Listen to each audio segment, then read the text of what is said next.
When my wife casually mentioned that she was planning a trip with her so-called work husband, I froze in disbelief. The confidence in her tone suggested she thought I had no right to object. At first, I assumed it was some kind of joke, but her steady, unapologetic expression told me she was entirely serious. A heavy weight pressed on my chest, and for the first time in years, I felt a sharp distance between us. I asked why she believed I would be comfortable with such an arrangement. With a careless shrug, she said, "It's nothing serious. We're just colleagues, and he understands me in ways you don't." That final remark cut deep, leaving a sting I couldn't shake. For years, I had poured my energy into building stability for us, working to make sure our marriage was secure. And this was the return, my wife choosing another man's company over mine. As she continued to explain herself, her voice faded into meaningless noise. In that moment, a brutal truth settled in. She no longer valued me the way I once believed she did. If she did, she wouldn't have humiliated me with such ease. This wasn't about a simple trip, it was about a marriage that had been quietly crumbling, its cracks now too obvious to ignore. Instead of begging or losing my temper, I gave her a faint smile. My calmness startled her, and she asked why I wasn't enraged. Steadying myself, I said, "This is the perfect time to end our marriage." Shock flickered across her face. She had expected yelling, maybe tears, but not my quiet certainty. With a nervous laugh, she asked if I was serious. I told her I had never been more sure of anything. I explained that she was free to take her trip, but when she came back, I would no longer be her husband. If she wanted another man as her partner, she could have him, but not while tied to me. Her confidence dissolved. Her skin went pale, her words stumbled, and she insisted I was overreacting, that it wasn't what I thought.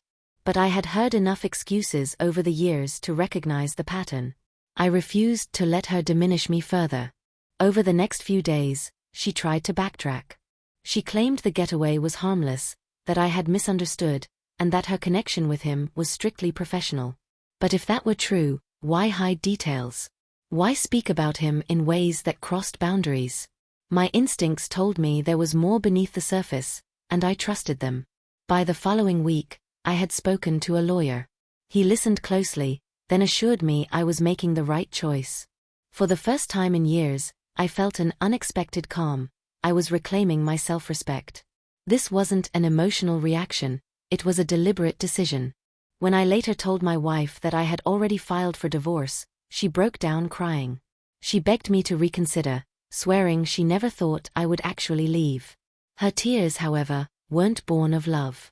They were about losing the security and stability I had always provided. I reminded her of her own words, that he understood her in ways I couldn't, and told her to lean on him now. She had made her choice, and I was finally making mine. The trip never happened.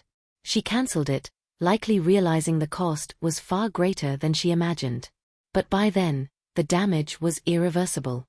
Trust, once shattered, doesn't heal with apologies. I had been loyal for years, and she had treated that loyalty as disposable. As the divorce moved forward, I felt a growing lightness. That didn't mean it was painless. Memories of better days often haunted me, but I anchored myself in the moment she betrayed my trust, the casual way she dismissed my feelings. That memory kept me resolute. In the end, my wife learned a hard truth: you cannot have both, a faithful husband at home and a work husband for amusement. Every choice carries consequences. As for me, I walked away with my dignity intact, ready to begin a life where respect wasn't optional but the foundation of love. Sometimes the strongest response isn't rage or shouting. It's the quiet, steady decision to move forward.